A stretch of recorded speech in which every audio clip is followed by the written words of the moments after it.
We're going to try something new. I'm just going to come on, vent about the crap that we see on a daily basis, give you guys as much valuable information as I can, and hopefully you guys can be my therapy as I get all of this off my chest. Because we come across this type of stuff all the time.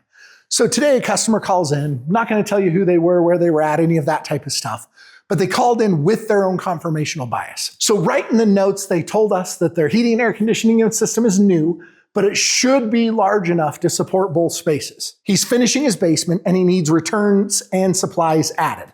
The return is pulling the air back to the furnace. The supply is putting air out from the furnace and air conditioner. So he already has this belief that it's going to be big enough. He has this because he talked to his builder, maybe even he talked to the guys that installed it.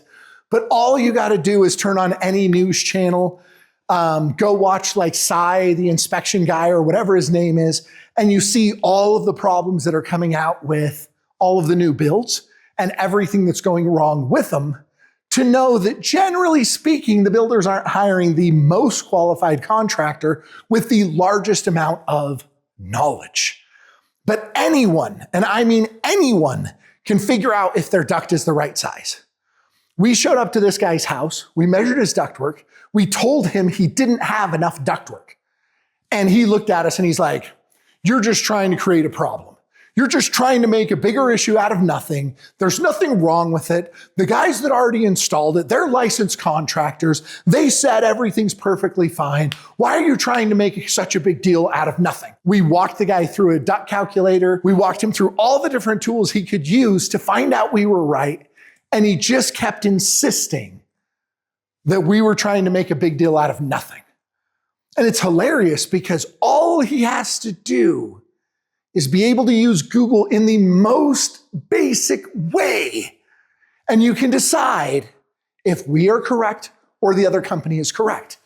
All you need is a tape measure. These come in many different sizes, colors. This is a red one, which means it's the best. You can get a Stanley one that's mostly metal. You can get hideous, ugly yellow ones that don't quite measure right. But still, it's a decent tape measure. And so we measured his duct, and it was 8 inches by 24 inches. All you have to do if you're a novice homeowner, you can measure your own ductwork. You can figure this out before anyone comes out to bid your basement finish or any other duct issues that you're having, is you just go into Google, and I'll do this with you. You just come in and you go CFM for 8 by 24 ductwork. That's all you have to type. Actually, let's make it even more complex.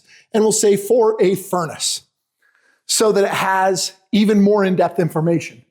So it's going to say 8 by 24 inch ductwork can approximately handle 1100 CFM. That is absolute best case scenario. It's going to walk you through, if you look down at all of this, all of the different things you need to take into consideration. Now, he had a 3.5 ton air conditioner. You can Google this as well. A 3.5 ton air conditioner requires 1400 CFM at sea level. We're at a higher altitude. Most of the city where he lives is running at about 4,800 feet above sea level. And so you need even more CFM than that. But 1100 CFM would be far too little. And you can see all of this is coming up even for a very basic piece of equipment. But you don't even have to trust that. You can go to any of our competitors. So it's going to pull it up. All we do is we come down to rectangular ductwork. And in rectangular ductwork, you find 8 by 24, and it says it can handle 930 CFM, or 2.5 tons of air, not 3.5 tons of air. Now, it's going to tell you down here that it's at a 0.07 velocity, if you will. And it's going to tell you that on flex duct, it's basing it on a 0.05. On round metal, it's basing it on a 0.06. This is basically how we're determining the velocity of the air moving through the ductwork. The higher your velocity, the worse it's going to be on your system. The higher your static pressure, which is like the blood pressure of your system. So you do not want to design for more than this 0.07 through rectangular ductwork. This is pretty much industry standard across the board. So you're going to look at it and you can figure all this out by yourself. All of this is free information. There's like 40 companies that have published a very similar chart to this one. And these guys are in a whole other state from us. I don't even remember where they're from, but this chart works great. It's 8 by 24, 930 CFM, 2.5 tons. He had a 3.5-ton air conditioner. He asked us to add a return into the 8x24 ductwork. We tried explaining to him, if your ductwork can only handle, call it 1,000 CFM to make this simple in your mind. If your ductwork can only handle 1,000 CFM, is adding more ductwork going into that trunk line that can only handle 1,000 CFM going to do anything? No, it can only handle 1,000 CFM. You cannot do anything to make it handle more than 1,000 CFM. That is what it's going to handle. That is fully accepted in the entire industry. Any basic Google search is going to help you find this. And anyone telling you that somehow magically it's going to handle 1,450 CFM is lying. It doesn't matter if they're a licensed contractor. It doesn't matter if they built the house. Their guy is not trained. Every manufacturer puts out this training twice a year. I've taught this training all over. I give my guys this training twice a year to make sure everyone has gotten a refresher. This is very much common knowledge, but customers are lied to every single day in our market about how much air their system can handle. All you need to do is grab a tape measure, measure your own duct, type it into Google, pull up a very simple chart like this one. This one is from Sky Heating, AC, Plumbing, and Electrical. Again, they didn't put what state they're in, but I know they're not here in Utah. But you can pull up this exact same chart. It'll look a little bit different from whoever put it out, from 400 different websites across the country. And all of them are going to tell you roughly the exact same thing. They might say, well, you could push it and you could try to get to a 0.08, which then means maybe you could handle that 1,100 CFM that AI was talking about, but the average furnace cannot pull that type of static pressure. It is the equivalent of having way too high of blood pressure that's going to destroy your furnace. So we tried explaining to this customer he needed to add another return on the other side of his furnace so that we could add more ductwork coming in. And he's like, whoa, we can't do that. Because what matters way more than how comfortable your house is going to be, how long your furnace is going to last? The aesthetic appeal, right? So he wanted to be able to put in double doors, so he couldn't give us a little bit of wall space so that we could put in a 10x20 grill or, anything along those lines to get him enough return air. We could have even done it off like a 14x14, whatever it is he wanted us to do. But he did not want us to do that because he needed his double doors. He asked us if we could put the return in the back. The problem is you put the return in the back of your unit. He had a 90% Goodman furnace.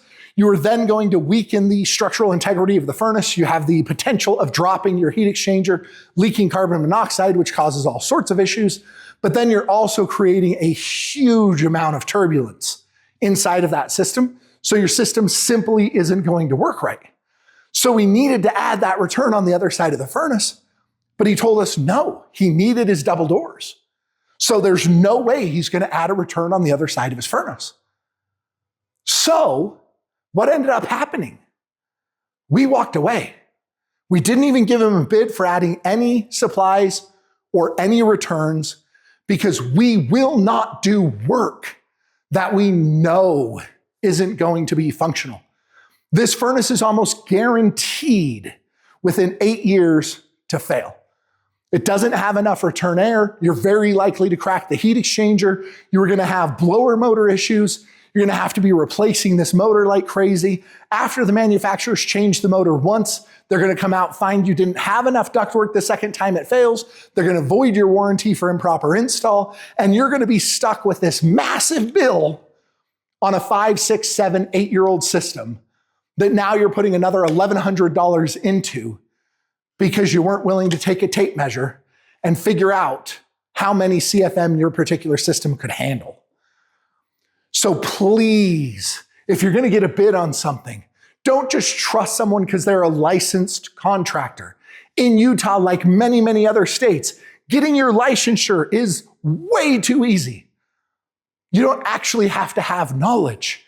And then you can send out guys that have even less knowledge. All you have to be able to do is type into Google, after you've measured your ductwork, what can 8x24 ductwork handle? It'll pull you up some very basic charts. The best case scenario that we found in this instance is that it can handle, if you scroll through all of these, it's going to say the best case is you can handle 1100 CFM.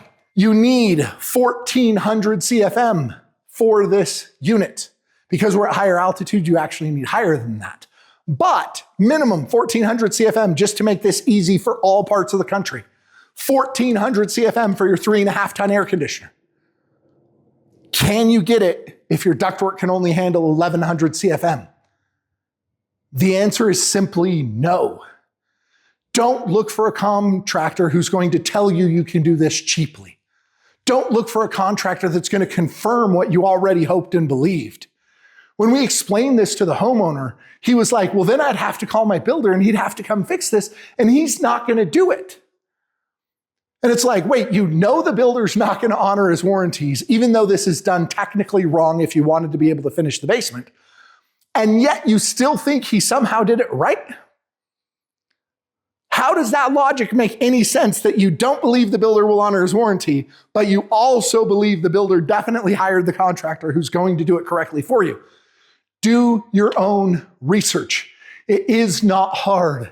There's duct calculators online. You can pull up 20 different sample ones where you can type in the size of the ductwork. You can pull up little charts like the one I showed you that will walk you through exactly what it can handle in a normal scenario, which is that chart that I pulled up. You can do all of these things and you can actually have the knowledge of what you're looking at instead of just trusting a company. This company already got paid to install the equipment and install it wrong. They likely didn't follow the engineer's original plans. The engineer likely required it to be at least 10x24 ductwork, but they had 8x24 laying around the shop. They threw it in, the city inspector missed it. And so all of a sudden they don't have the CFM or cubic feet per minute of air that they needed. And who ends up holding the bag? It is unquestionably the homeowner. So now they're going to pay this guy probably another $1,000 to $2,000 to add in this additional return, the 5 additional supplies, all the different stuff that he wants to have into his basement. And it's not going to work. And after it doesn't work for a couple of years, he's going to call somebody like us back out. But at that point, what's going to have occurred? We come across this almost every day, so it's really easy to know what's going to have occurred. He will have installed his double doors, so there won't be wall space for us to add a return off to the other side. His furnace is going to have been running so choked off that it's going to have overheated so many times that his heat exchanger is probably going to be cracked. And we're going to be telling him he has to buy a new furnace when his furnace is only 6, 7, 8 years old. And he's going to be like, oh, how's that even possible? The furnace is under warranty. Well, yeah, the heat exchanger is under warranty, but if it cracked in 6 years, you're putting the exact same heat exchanger back in. What's going to happen to it again in 6 years? It's going to crack. If you don't design your system correctly, meaning both your heating and air conditioning system and your air distribution system, it is not going to work. We live in a day and age where you don't have to believe your contractor. You don't have to believe the guy that's just showing up and filling you full of garbage. You can verify what they're saying. You could go out while the home is still being built, and you could just measure the ductwork that they're putting in and look and see if that matches the blueprints. Because I guarantee the engineer that designed it for at least 1400 CFM. Which means he did not spec 8x24 ductwork, because 8x24 ductwork cannot handle 1400 CFM. So you could have caught this along the line then. If you didn't catch it then, at least you could save yourself a giant amount of heartache. And even though you've already purchased the home, you've already closed on it, you could now go, okay, I have to do something to fix this. Maybe I eliminate that double door and I only have one door, so that I have enough wall space to add a return on the other side of the furnace. Whatever the solution might be, find the solution now. And the beauty is, again, you don't have to believe me. You can take your own tape measure. I'm sure you probably have 3 of these in your garage. You can take your own tape measure. You can measure the duct. You can type it into Google. It'll pull you up a whole bunch of different charts. You can go through and you can select your different charts, and it's going to tell you exactly what you need. And then you're going to know what it can handle. Maybe yours is an 8x24, but it's 2 8x14s. Well, 490 plus 490 is still only a 2.5 ton air conditioner. You couldn't get 3.5 tons of air through it, but you can do all of this yourself. You can be better than 70% or more of the heating and air conditioning technicians who still haven't learned how to use a very basic duct calculator, because you have the ability to do a simple search. Arm yourself with the right knowledge and how to use it. And that's my rant for today. Like and subscribe. Throw whatever questions you have down in the comments. I will answer it. And instead of answering it incorrectly, I'll give you answers with third-party sources so that you can know that what we're talking about is true. Thank you guys. See you in the next one.